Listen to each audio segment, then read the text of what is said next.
صحبت کا بڑا اثر ہوتا ہے انسان کی زندگی میں. یقیناً. تیسرا کم علمی. اور چوتھی بات یہ ہے کہ دین کی بات کو بوجھ سمجھنا اور حقیر سمجھنا. کیونکہ یہ ایک المیہ ہے کہ ہمارے معاشرے کے اندر جو ہے وہ ایک مذہبی اور دین کی بات کرنے والے کو بڑا معیوب سمجھا جاتا ہے, بڑا حقیر سمجھا جاتا ہے اس طبقے کو. بہت کم لوگ ہیں کہ جن کی تربیت کے اندر, جن کے بزرگان نے دین کی صحبت میں یا کئی ایسی درسگاہوں سے جو ہے وہ وابستہ رہے تو انہیں دین کی قدر معلوم ہے. جب آج کے نوجوان کے اندر گھر سے جب اس کو وہ ماحول نہ ملے گا تو وہ کبھی بھی دین یا دین والوں کے قریب نہیں آئے گا. یہ ایک سمجھ لیں کہ بین الاقوامی سطح پر جو ہے یہود و نصارہ کی ایک سازش بھی ہے اور ہماری کمی بھی ہے. اس میں ہم بھی قصوروار ہیں, دینی طبقہ بھی اس میں قصوروار ہے. ٹھیک ہے کہ بے مقصد کی مصروفیت کیا بن گئی آج کل. جس طرح آپ نے کہا کہ سکرولنگ ہے کہ پورا دن بیٹھے رہیں جناب, ٹھیک ہے, تو یہ بھی تو ایک شیطان ہے. بالکل ایسے. ٹھیک ہے کہ ادھر سے آپ اکثر لوگ یہ سوال کرتے ہیں کہ جناب یہ اتنے قریب ہو چکا ہے کہ ہم کھانے کے بغیر تو رہ سکتے ہیں, اس کے بغیر نہیں, لیکن موبائل کے بغیر نہیں رہ سکتے. یہ ایسا وائرس ہے کہ یہ انسان آج کی ینگ نسل کو جو ہے وہ ذہنی طور پر کمزور کرنے میں اس کا بڑا کردار ہے. دیکھیں ہماری روٹین کو اس نے ڈسٹرب کر دیا, نیند کو اس نے ڈسٹرب کر دیا, ہماری خوراک کی جو ایک ٹائمنگ تھی اس کو ڈسٹرب کر دیا, اب ہمارے جو نماز کے اوقات ہیں اس کو اس نے ڈسٹرب کر دیا. پوری زندگی کا نظام جو ہے وہ زندگی کے نظام کو جب دیکھیں, ایک دین سب سے پہلے جو ہے وہ اسلام کے اندر رہ کر کہا کہ رات سونے کو ہے, دن جاگنے کو کہا گیا ہے. میرے آقا علیہ الصلوۃ والسلام نے فرمایا کہ جب سورج نکلنے سے قبل جو ہے وہ انسان, کیونکہ رزق اللہ رب العالمین اس وقت رزق بانٹ رہا ہوتا ہے, تو ہم بستر پہ سوئے ہوتے ہیں, پھر کہتے ہیں کہ رزق میں برکت نہیں ہو رہی.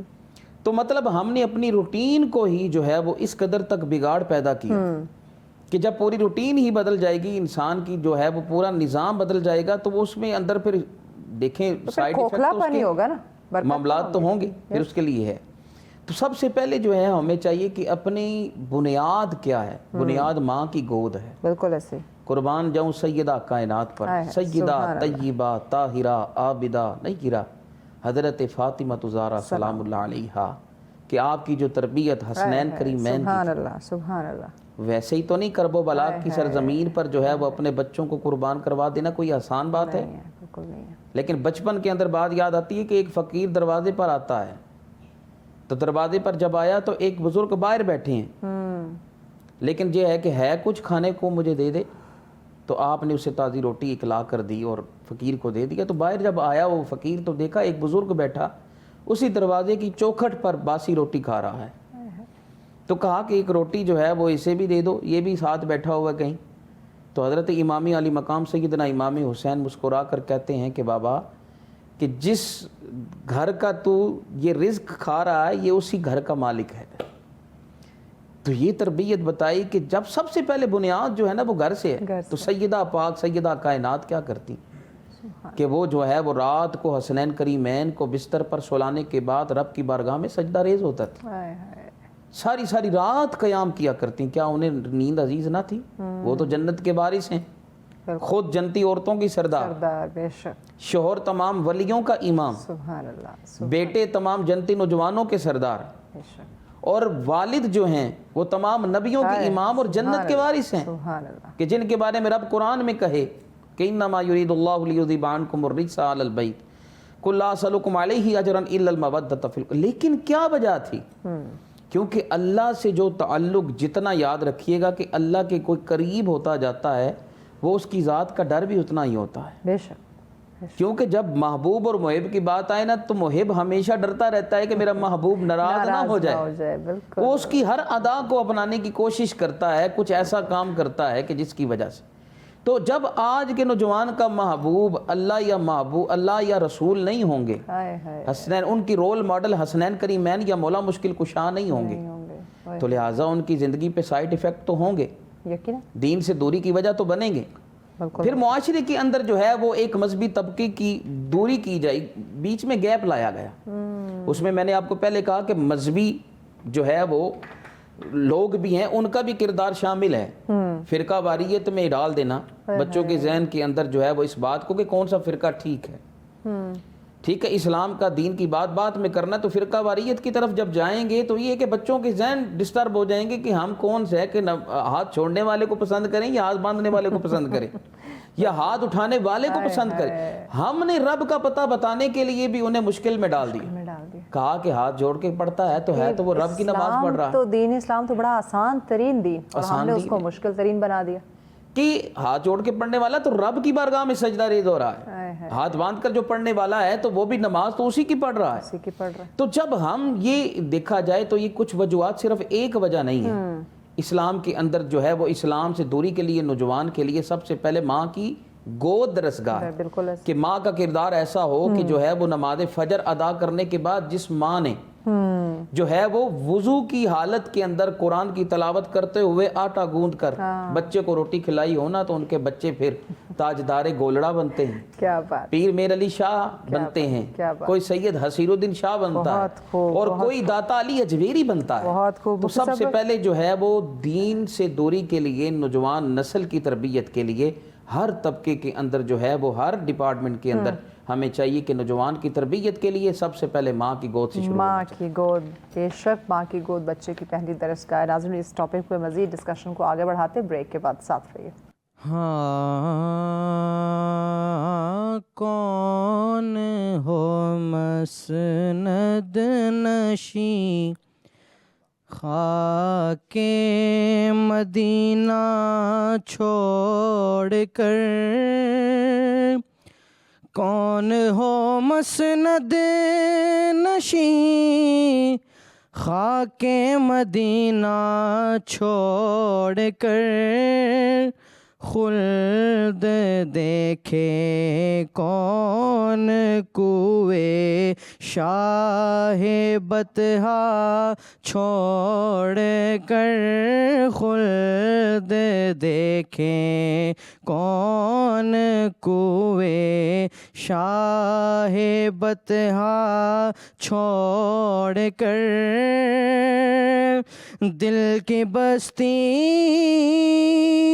اور ارمانوں کی دنیا چھوڑ کر، دل کی بستی اور ارمانوں کی دنیا چھوڑ کر، ہائے کیوں لوٹے تھے ہم شہر مدینہ چھوڑ کر، ہائے کیوں لوٹے تھے ہم شہر مدینہ چھوڑ کر، مصطفیٰ جنت میں جائیں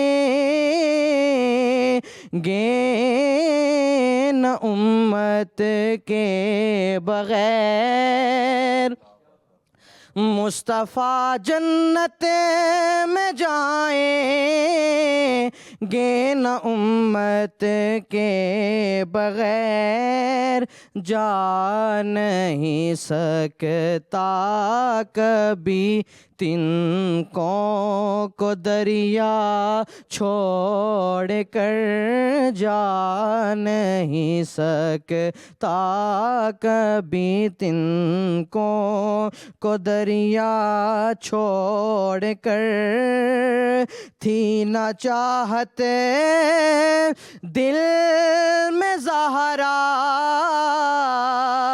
کہ دلاروں کی اگر، تھی نہ چاہت دل میں زہرا کہ دلاروں کی اگر، کیوں اترتے تھے نبی ممبر سے خطبہ چھوڑ کر، کیوں نبی اترتے تھے ممبر سے خطبہ چھوڑ کر، وہ ازل سے میرے آقا میں غلام ابن غلام، وہ ازل سے میرے آقا، میں غلام ابن غلام کیوں کسی کے در پہ جاؤں، ان کا صدقہ چھوڑ کر کیوں کسی کے در پہ جاؤں، ان کا صدقہ چھوڑ کر میں کہاں گھوموں کہاں ٹھہروں کہاں جاؤں، میں کہاں گھوموں کہاں ٹھہروں کہاں دیکھوں کروں، ان کی گلیاں ان کی جالی ان کا روزہ چھوڑ کر، پوچھنے پھر کون آئے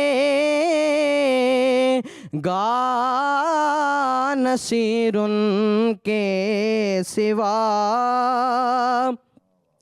پوچھنے پھر کون آئے گا نصیر ان کے سوا، جب لحد میں تجھ کو سب لوٹیں گے تنہا چھوڑ کر، جب لحد میں تجھ کو سب لوٹیں گے تنہا چھوڑ کر، کون ہو مسند نشین۔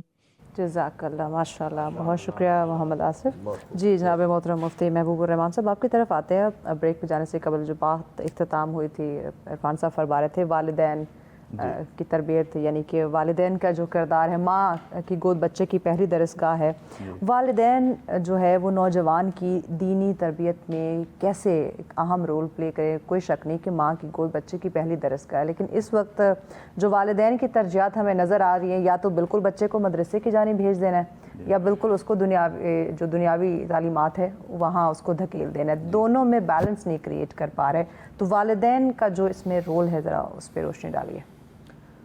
میں اس حوالے سے سب سے پہلے یہ عرض کروں گا کہ کسی بھی جگہ پر جب کسی کو کوئی رول دیا جاتا ہے تو اس میں جو اہتمام کیا جاتا ہے وہ مقننہ کی جانب سے، حکومت کی جانب سے ہوتا ہے۔ ہمارے جتنے بھی ادارے ہیں ان میں دین اسلام کی جو تعلیم ہے وہ صرف کلموں کے حد تک ہم نے بچوں کو کلمے پڑھانے ہیں اور زیادہ سے زیادہ ان کو نماز سکھا دینی ہے، پھر جنازے تک نہیں پہنچتے۔ عموماً ہم دیکھتے ہیں جنازوں میں کھڑے ہوئے صفوں میں نوجوان، ان کو جنازہ پڑھنے کا طریقہ تک نہیں آتا ہوتا، تو یہ ہماری بربادی کی انتہا ہے۔ تو سب سے پہلی چیز یہ ہے کہ جو ہمارا جتنے بھی بورڈز وغیرہ ہیں وہ جس وقت اپنا نصاب جس وقت مرتب کرتے ہیں اس میں کم از کم اتنا تو ہونا چاہیے جس میں اخلاقی پہلو کو رکھا جائے اور دین اسلام کی جو ضروریات ہیں ان کو لازماً اپنے نصاب کے اندر شامل کیا جائے، کیونکہ اکثریت اس وقت ہم دیکھتے ہیں اسکول، کالج، یونیورسٹی کی جانب زیادہ تر رجحانات ہیں۔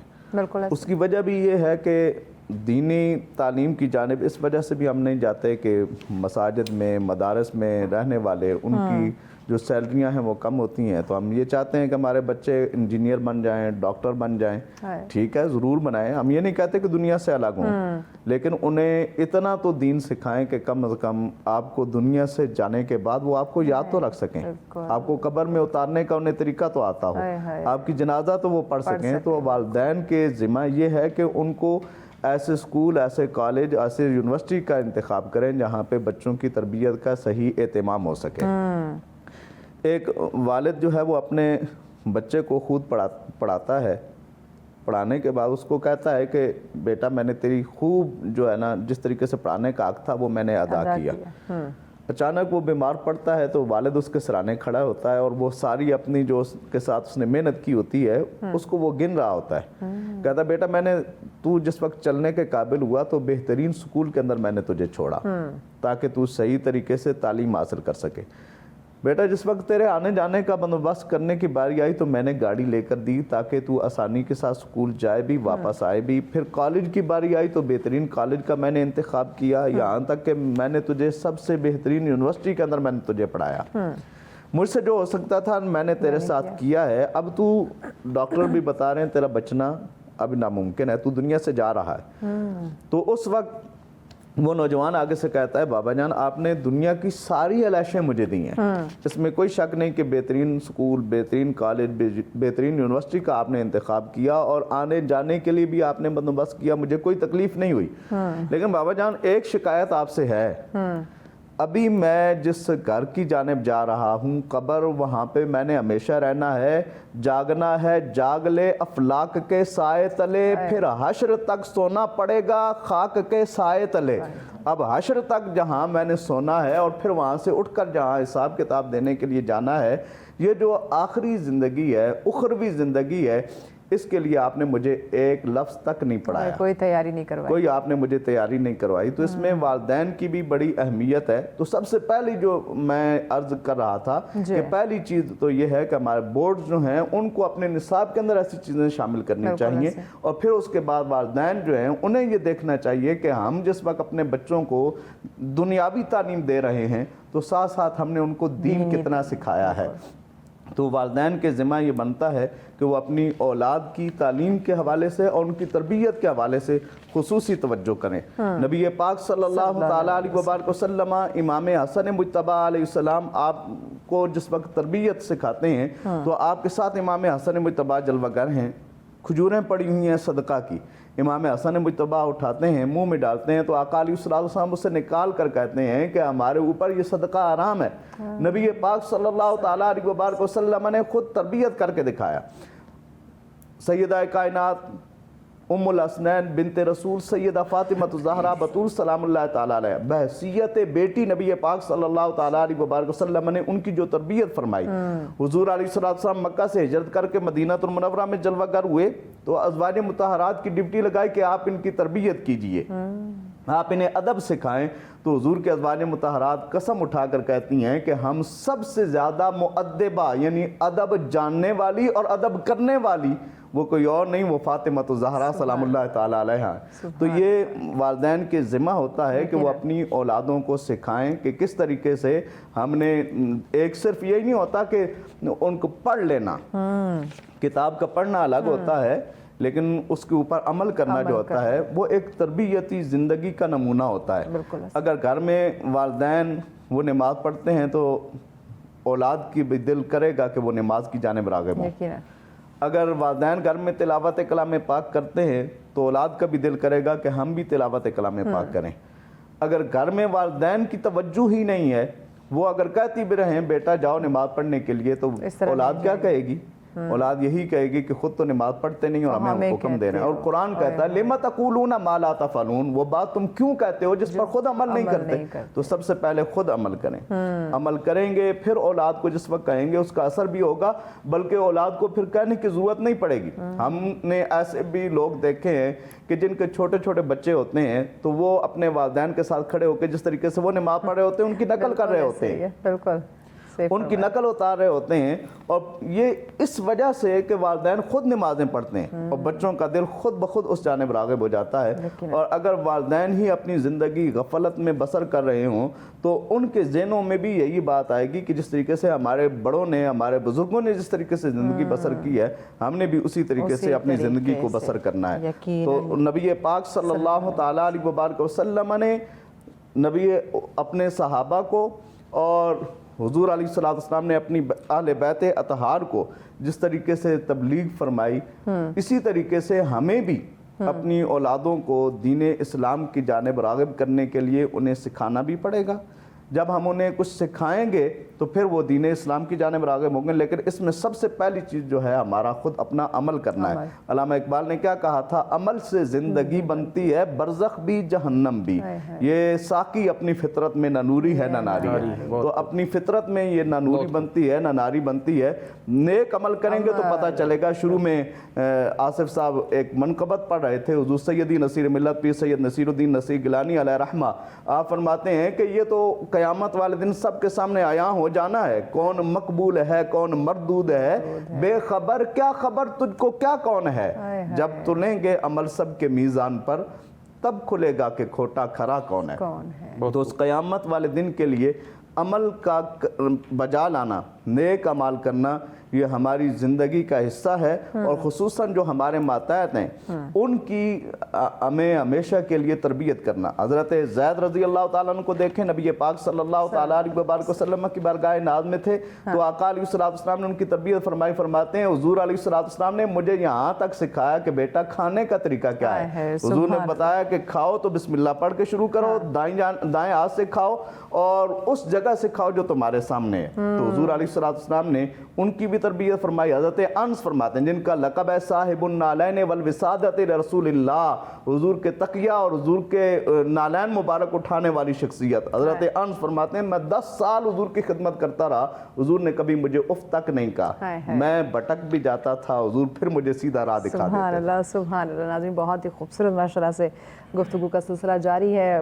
اسلامی تعلیمات کے مطابق کس طرح سے اپنے بچوں کے اپنے نوجوانوں کی رہنمائی کی جا سکتی ہے، اس پہ مزید ڈسکشن کو آگے بڑھاتے ہیں بریک کے بعد. ساتھ ویلکم بیک ناظرین، آپ دیکھ رہے ہیں سچ سویرا. آج کا ہمارا ٹاپک جس پہ ڈسکشن ہو رہی ہے ہمارے نوجوانوں کی رہنمائی اسلامی تعلیمات کی روشنی میں. بڑی خوبصورتی کے ساتھ ہمارے مہمان جو ہیں وہ اس پہ روشنی ڈال رہے ہیں اور بتا رہے ہیں کہ کس طرح سے ہمیں ہمارے نوجوانوں کی بچوں کی جو ہے وہ تربیت کرنی چاہیے.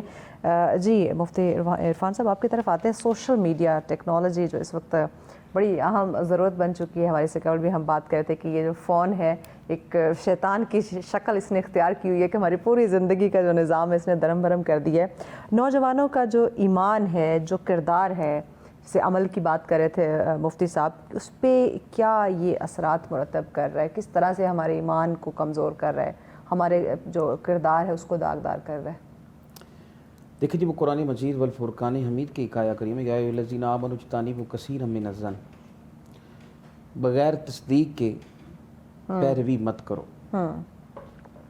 دیکھیں کوئی بھی پلیٹ فارم ہے وہ برا نہیں ہوتا، ایسے اس کا استعمال کہ بھئی وہ استعمال اس کا کیسا کیا جا رہا ہے. دیکھیں یہ ایک بے جان چیز ہے. ایسے اس کو تو فائدے کے لیے جب تک ہم کچھ بتائیں گے تو تب بھی چلے گا، بالکل جو سرچ کریں گے وہی آئے گا. تو اسی طرح لیکن اس کا بے جا زیادہ استعمال، پھر اس کے استعمال کے لیے بھی جو ہے وہ علم کا ہونا ضروری ہے یا شعور کا ہونا ضروری، بہت ضروری ہے. اس کو کون ایڈریس کرے گا؟ پھر بات وہی آتی ہے یا والدین کر سکتے ہیں یا اساتذہ کر سکتے ہیں.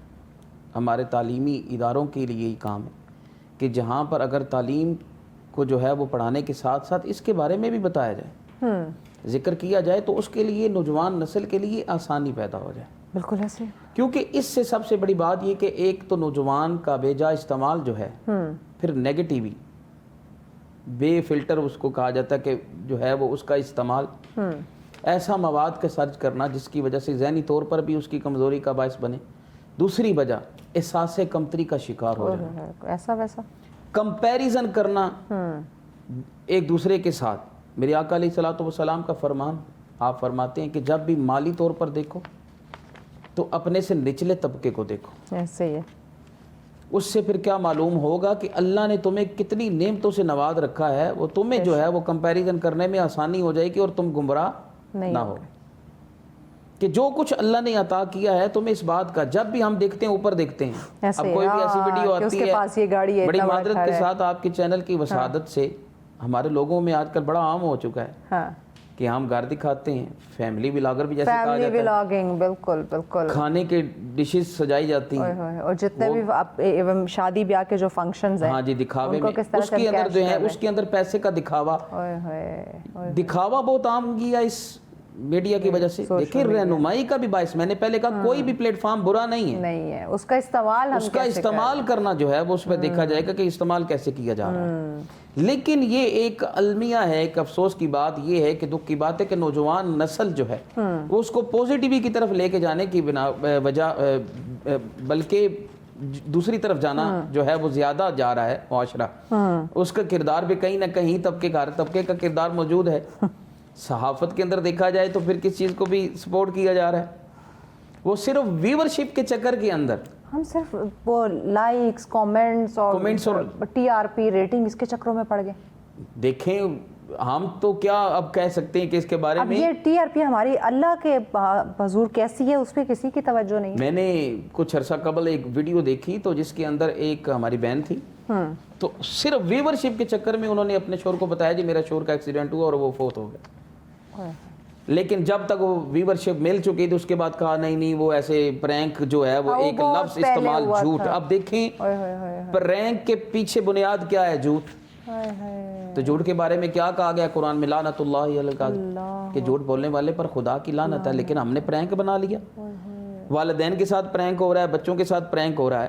تو استعمال کیا ہے بنیادی, سب سے پہلے یہ کہ ایک تو ہے وہ ینگ جنریشن جو ہے وہ ہمارے گھروں میں بیٹھی جو ہماری بہنیں تھیں, ایک جو ہے وہ انہیں چیزوں کا علم نہ تھا. لیکن یہ ہے کہ جب دیکھا کہ کئی ایسی بہنیں جو ہے وہ جناب ان کی بے جا پیسے کی نمائش, مال کی نمائش, ان کا بیٹھنا اٹھنا وہ گمراہی کا جو ہے وہ سبب بن رہا ہے. پھر شارٹ کٹ کے چکر میں نوجوان نسل چل پڑی, اور اس کے سائیڈ ایفیکٹ کیا چلے آج آپ کے سامنے ہیں. نوجوان بیٹیاں ہماری جو بھی کریں ان کا اپنا عمل اپنی جگہ ہے, لیکن وہ ہماری بیٹیاں ہیں. لیکن وہ شارٹ کٹ کے چکر جب استعمال کیے تو پھر کیا ہوا کہ جوانی کی عمر میں کئی جانیں چلی گئیں, نوجوانوں کی جانیں چلی گئیں. تو اس کا اس حد تک دیکھیں سب سے بڑا نقصان سوشل میڈیا کا اور کیا ہوگا کہ جو ہے وہ کسی بہن بیٹی کی عزت جو ہے وہ محفوظ نہیں, عزت چھوڑ کر جان بھی محفوظ نہیں. بالکل کانٹیکٹ ہوتے ہیں, رابطے ہوتے ہیں, اس کے بعد یہ ہے کہ والدین کو نہیں معلوم کہ بچی ہماری کیا ہے, لیکن یہ ہے کہ اس کو اتنا آسان کر دیا. لیکن کیا ہوا جناب کہ اسی طرح جناب کالج تھی یا اسکول تھی, کیا ہوا کہ جناب وہ ریلیشن ایک بنا, جس طرح پچھلے دنوں میں بھی کئی واقعات ہمارے سامنے موجود ہیں. لیکن سب سے بڑی بات یہ ہے کہ ہمارے والدین نے اگر موبائل, وہ کیا ہوا کہ ان کے پاس وقت نہیں, اپنی اولاد کی تربیت, میں نے پہلے کہا درس کا کہ سب سے پہلے جو ہے کہ وہ بیٹی ماں کو دیکھے گی. ٹھیک ہے, وہ قرآن پڑھ کے میں نے آپ کو بتایا کہ جب وہ بیٹی کی تربیت ہوگی نا تو پھر بیٹا جو ہوگا یا بیٹی ہوگی نا تو وہ سیدہ کائنات کی تربیت رکھنے والی ہوگی. ٹھیک ہے, بیٹا جو ہوگا وہ حسنین کریمین جیسی تربیت رکھنے والا ہوگا. لیکن والدہ موبائل پر ہیں, انہیں اپنی فرصت نہیں. دیکھیں ہم تنقید کرنے کا مقصد نہیں ہے, مقصد یہ ہے کہ جب ہم بے جا استعمال زیادہ کرتے ہیں تو وہ اولاد کو کہیں نہ کہیں ٹائم نہ دینے کی وجہ سے ہم نے بھی انہیں کہا یہ نہیں, کارٹون دیکھ لیں, جو ہے وہ ڈرامہ دیکھ لو, ٹائم سپینڈ کر لو. پہلے چھوٹے بچے بڑے بزرگوں کے پاس بیٹھتے تھے, اچھی اچھی سٹوریز, کہانی سنائی جاتی تھی, کہانی ملتی تھی, دین کی جو ہے وہ باتیں بتاتے تھے, ہمارے نبی نے ایسا کیا, صحابہ کرام نے, اہل بیت تھا. اب بچے کو فون تھما دیتے ہیں, کارٹون دیکھو. دیکھیں اب اس میں آپ بہتر سمجھ سکتی ہیں, آپ کیونکہ اس معاشرے میں رہتی ہیں, میڈیا سے ریلیٹڈ ہیں, کہ بچوں کو دیا جائے تو اس میں کمرشل ایسی آتی ہیں کہ جو بڑے لوگ نہیں دیکھ سکتے. دیکھیں میڈیا کا کام ہے اس کا, تو وہ دیکھیں ایک پلیٹ فارم ہے, وہ تب تک قصوروار کہ ہم جب تک اس کے نزدیک نہیں ہیں. تو اس لیے سب سے بڑی بنیادی وجہ جو ہے کہ احساس کمتری کا شکار ہونا اور مالی ہوس آنا. جب مال کمانے کے لیے شارٹ کٹ کا استعمال کرنا, کیونکہ سب سے پہلے جو ہے وہ دولت ہمارے ملک کے اندر جو معاشی طور پر جو ہے کمزور کیا جا رہا ہے, کہ جو ہے وہ بے روزگاری بڑھ رہی ہے, نوجوان نسل کے لیے نوکری نہ ہونا. ہم ضرورت سے نکل گئے نا, ہم خواہشات میں پڑ گئے. اگر ضرورت کی حد تک رہتے عرفان صاحب تو پھر ہو سکتا ہے اتنا مسئلہ نہ ہوتا, مسائل پیدا. لیکن ہم نے تو دکھاوا شروع کر دیا, ہم نے خواہشات شروع کر دی, اس کے بعد برانڈڈ بیگ ہے یا برانڈڈ شوز ہے یا اتنا وہ لیٹسٹ موبائل لے لیا, تو میں کیوں پیچھے رہوں. دکھاوا بھائی ٹھیک ہے, آپ نے اگر لیا ہے تو اپنے لیے لیا ہوگا, لیکن جب آپ ایسے ایک دسترخوان سج کر جو ہے وہ اس کے بعد جو ہے اس کی ویڈیو بنا کر دیکھیں, ایک غیر اخلاقی حرکت ہے کہ دیکھنے والا بیچارہ شاید 2 وقت کا کھانا بھی ملتا ہوگا کہ نہیں ہوگا. ٹھیک ہے, تو اتنا شادی پہ اخراجات کرنا کہ وہ نوٹوں کی برسات کرنا کہ بیچارہ جو مزدوری کرنے والا ہے وہ پورا دن کما کر اسے 1000 روپے کی یا 2000 روپے کا وہ کمائے گا. تم لوگ کروڑوں ایک شادی پہ خرچ کر رہے ہو, وہی کسی بہن بیٹی کی شادی کروا دو, وہی کوئی حقدار کو بولتے کہ اس کو کوئی ایسا کوئی رزق کمانے کا کوئی ذریعہ بنا دو. اس سے تو اللہ راضی ہوگا نا, لوگ تو راضی نہیں ہوں گے, ویورشپ نہیں آئے گی. ہم نے ویورشپ لینی ہے, جو ہے ویوز آنے چاہیے, فالورز بڑھنے چاہیے. تو بات یہ کہ ہم نے اللہ کو راضی کرنے کے لیے کیا وہ فالورز آپ کے کل خدا نخواستہ کوئی آپ کے ساتھ ہیپننگ انسیڈنٹ ہوتے, کیا وہ سارے فالورز پہنچیں گے؟ کوئی بھی نہیں پہنچتا. میں نے دیکھیں کہیں, آپ دیکھیں, میں معذرت کے ساتھ, لیکن جو ہے وہ ایکٹرز کی کئی وفات ہوئی ہیں. پچھلے دنوں بھی ایک ایکٹرز تھی, وہ ہماری کوئی 7 دن تک ان کی لاش کمرے میں پڑی رہی. نہ بچوں کو پتا, نہ اولاد کو پتا ہے, نہ فیملیز کو پتا ہے کہ ان کے ساتھ کیا ہوا. بالکل ایسے کافی. مجھے یہ بتائیں کہ کیا ہم بھول چکے ہیں کہ ہم نے مرنا بھی ہے؟ یہ جوانی سدا نہیں رہنی. وقت کے ساتھ ساتھ ٹھیک ہے دنیا کو ساتھ رکھنا ضروری ہے, لیکن ضروریات تک. وہ شیخ سعدی علیہ رحمہ کی بات یاد آتی ہے کہ شیخ سعدی علیہ رحمہ, اب میں نے پہلے کہا کہ مال کے حوالے سے ہم گمراہ ہوں گے جب اوپر دیکھیں گے کہ ہمارے پاس یہ بھی نہیں ہے, وہ بھی نہیں ہے, فلاں بھی نہیں ہے, فلاں بھی نہیں ہے. نیچے دیکھیں گے, سر جھکا کے رکھیں گے, سر جھکا کے رکھیں گے تو زندگی آسان ہوگی.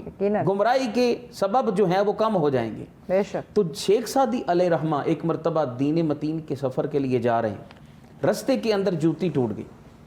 اب پاؤں میں جوتی ٹوٹی تو کچھ دیر کے لیے ذہن میں یہ آ گیا, انسان تو تھے, رب سے شکوہ کر دیا, رب کریم جوتی ٹوٹ گئی, تیرے دین کے لیے خدمت کے لیے جا رہا ہوں, پاؤں میں جوتی بھی نہیں ہے. بات بڑی مزے کی ہے. تو اتنی دیر میں رب سے شکوہ کر رہے ہیں تو آپ کی نگاہ پڑتی ہے تو سائیڈ پہ ایک بندہ بیٹھا ہے جس کی دونوں ٹانگیں نہیں ہیں. اسی وقت غش پڑا اور وجد میں آئے اور گر کر بے ہوش ہو گئے.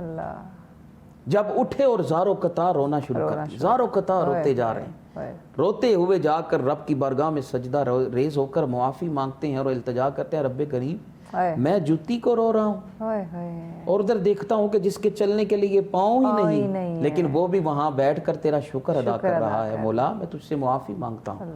دیکھیں جب انہیں معلوم ہوا کہ میرے پاس چلنے کے پاؤں تو ہیں نا, تو جب اس کو دیکھا کہ پاؤں بھی نہیں ہے تو انسان کی گمراہی کے سبب کم ہو جاتا ہے. سوشل میڈیا بری چیز نہیں ہے, ہمارا استعمال برا ہے. بڑی بڑی اچھی نالج بھی مل رہی ہے, رہنمائی بھی ملتی ہے, مذہبی لوگوں کو بھی اس سے جو ہے وہ پھیلانے میں آسانی ہے, لیکن جتنا ہو سکے ہمارے تربیت والدین کا ہو, اساتذہ کو ہو, انہیں کم سے کم استعمال کا طریقہ بتانا بھی استعمال کا یقیناً. جی جناب محترم مفتی محبوب الرحمان صاحب, آپ کی طرف آتے ہیں, کہتے ہیں آپ کی جو گیدرنگ ہے, آپ کا جو سوشل سرکل ہے, آپ کے جو فرینڈز ہیں, وہ بہت میٹر کرتا ہے. آپ کی تربیت میں ان کا بڑا اہم رول ہوتا ہے, جیسی صحبت ہوگی ویسے ہی آپ ہوں گے. تو اس وقت نوجوانوں کی جو صحبت ہے, جو ان کے دوستوں کا انتخاب ہے, آپ کیا سمجھتے ہیں کہ وہ درست ہے, یا دوستوں کا انتخاب ہمارے کردار کے ساتھ جو اس کے ایک تعلق ہے, میں چاہوں گی کہ اس پہ تھوڑی آپ روشنی ضرور ڈالیے گا, کیونکہ ہم کہتے ہیں گھر سے تربیت ہوتی ہے, ٹھیک ہے گھر سے ایک اچھی تربیت مل گئی, لیکن زیادہ ٹائم پھر باہر آپ کو سوسائٹی میں گزارنا پڑتا ہے. اگر جاب کر رہے ہیں, بزنس کر رہے ہیں, تو آپ کی پھر جو کمیونٹی ہے, آپ کی جو گیدرنگ ہے, آپ کا جو سوشل سرکل ہے, وہ بھی بڑا اثر انداز ہو رہا ہوتا ہے. جی بالکل ایسے ہی ہے. اللہ رب العزت قرآن مجید فرقان حمید کے اندر ارشاد فرماتا ہے, الاخلاء یومئذ بعضهم لبعض عدو. قیامت کا دن ہوگا, یہ جو غیر دوست ہیں یہ ایک دوسرے کے دشمن بن جائیں گے, سوائے ان لوگوں کے جو متقی اور پرہیزگار ہیں. تو جو جس وقت کوئی دوست بناتا ہے, دوست بنانے سے پہلے اسے یہ دیکھنا چاہیے میں کسے دوست بنا رہا ہوں. نبی پاک صلی اللہ تعالیٰ علیہ وبارک وسلم کے فرامین عالی شان میں سے ہمیں ملتا ہے, آقا علیہ السلام فرماتے ہیں کہ جب تم کسی کو دوست بناؤ, دوست بنانے سے پہلے دیکھو کسے دوست بنا رہے ہو. المرء علی دین خلیلہ, بندہ جو ہوتا ہے وہ اپنے دین کے طریقے پر ہوتا ہے. جس طریقے پر اس کا دوست چل رہا ہوتا ہے, اس دوست کے طریقے پر وہ بندہ چل رہا ہوتا ہے. تو اس لیے پہلے یہ ضروری ہے کہ ہم یہ دیکھیں کہ ہمارا رفیق سفر کون ہے, ہمارا ساتھی کون ہے, ہمارا دوست کون ہے. تو دوست بنانے سے پہلے ہمیں یہ دیکھنا چاہیے. اور نبی پاک صلی اللہ تعالیٰ علیہ وبارک وسلم نے ایک مرتبہ نہیں کئی مقامات پر دوستی کی اہمیت کے حوالے سے بیان فرمایا. اب دیکھیں اگر دوست جناب حضرت ابو بکر صدیق رضی اللہ تعالیٰ عنہ جیسے ہوں, تو پھر دوسرا دوست عثمان غنی جیسا داماد رسول بھی بنتا ہے, اور نبی پاک صلی اللہ تعالیٰ علیہ وبارک وسلم کی بارگاہ ناز میں حاضر ہو کر صاحب ایمان بھی بنتا ہے.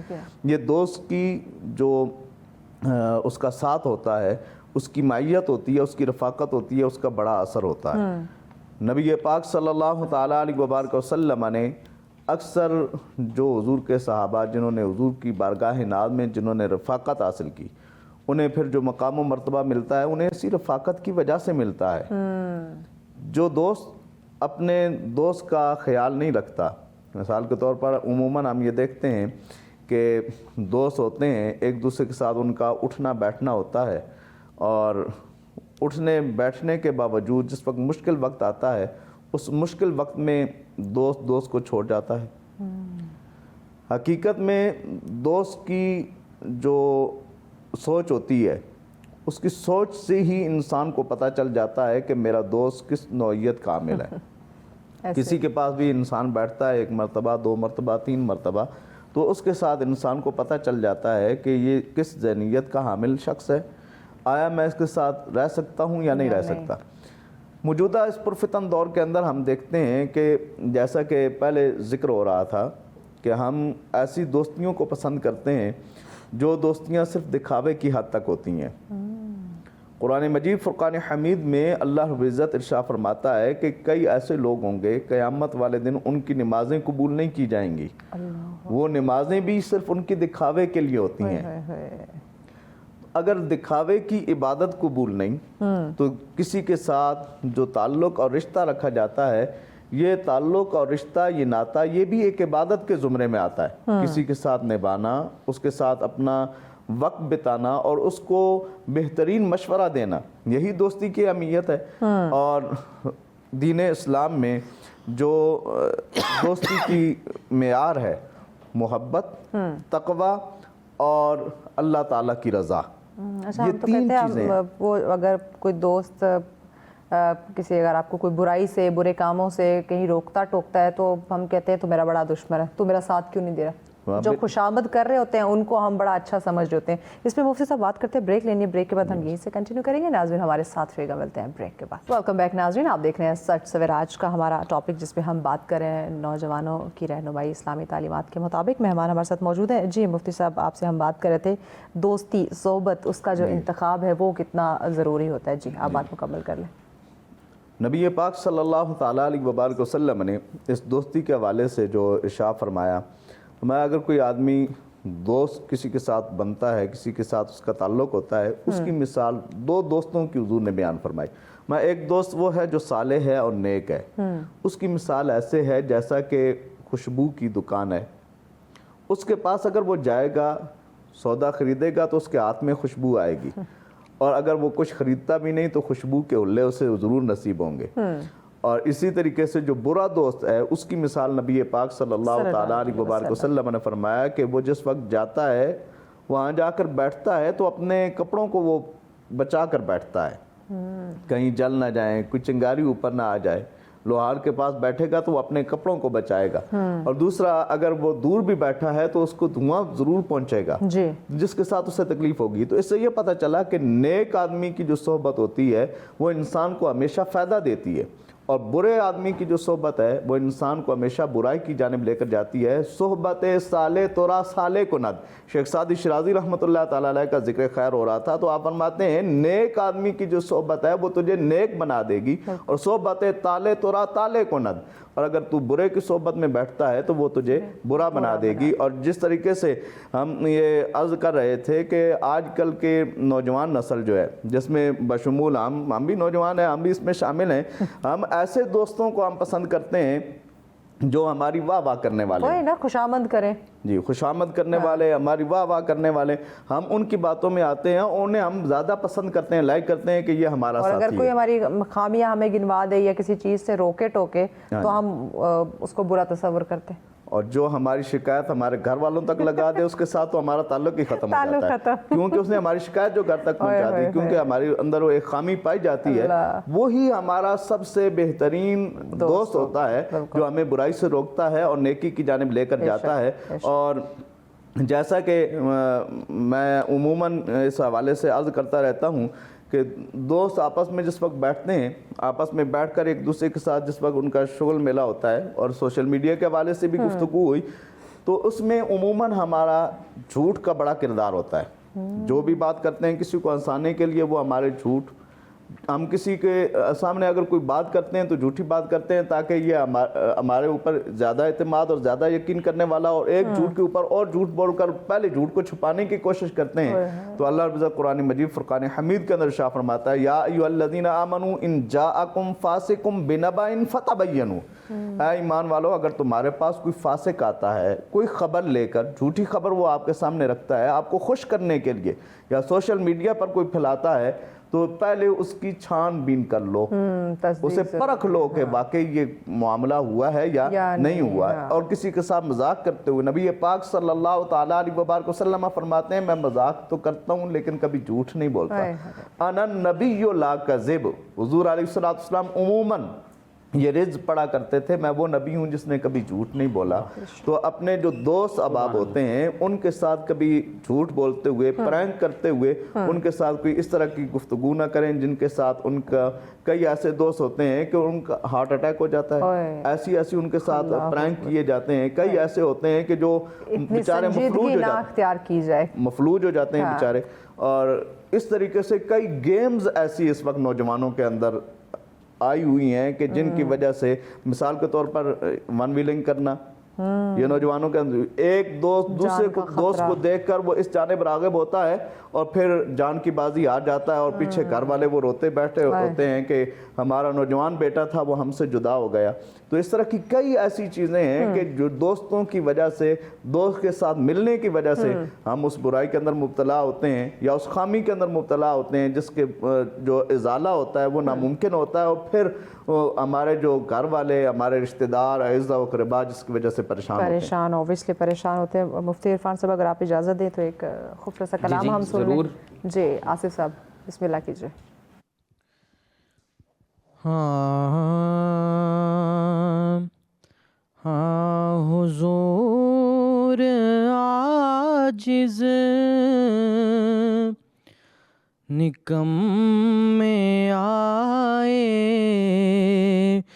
قبول ہووے سلام آقا, سلام دو جگ دے تاج دارا, سلام دو جگ دے تاج دارا, سلام خیر الانام آقا. نہ مان زردہ نہ اکلا شکلا نہ یار زودہ سلیقہ کوئی, دوبارہ آمر دی آس لے کے کھڑے در تے غلام آقا, دوبارہ آمر دی آس لے کے کھڑے در تے غلام آقا. اسا گناہگار گندیاں مندیاں نو روز محشر تیرا سہارا, غلاماں نو یاد رکھنا جس دم, غلاماں نو یاد رکھنا جس دم, پلاؤ کو سرد جام آقا. تیرے سوا تیری بارگاہ وچ ਅਸਾਂ ਨਿਕਮਿਆਂ ਨੂੰ ਕੌਣ ਜਾਣੇ, ਇੱਥੇ ਤੇ ਜਿਬਰੀਲ ਵਰਗੇ ਕਰਦੇ, ਇੱਥੇ ਤੇ ਜਿਬਰੀਲ ਵਰਗੇ ਕਰਦੇ, ਗੁਲਾਮੀ ਸੁਬਹ ਹੋ ਤੇ ਸ਼ਾਮ ਆਕਾ, ਤੇਰੇ ਦਵਾਰੇ ਤੋਂ ਹਟ ਕੇ ਸ਼ਾਹ, ਸੱਜਣ ਨੂੰ ਮੰਗਣੇ ਦਾ ਵੱਲ ਨਹੀਂ ਆਉਂਦਾ, ਸੋਹਣਿਆ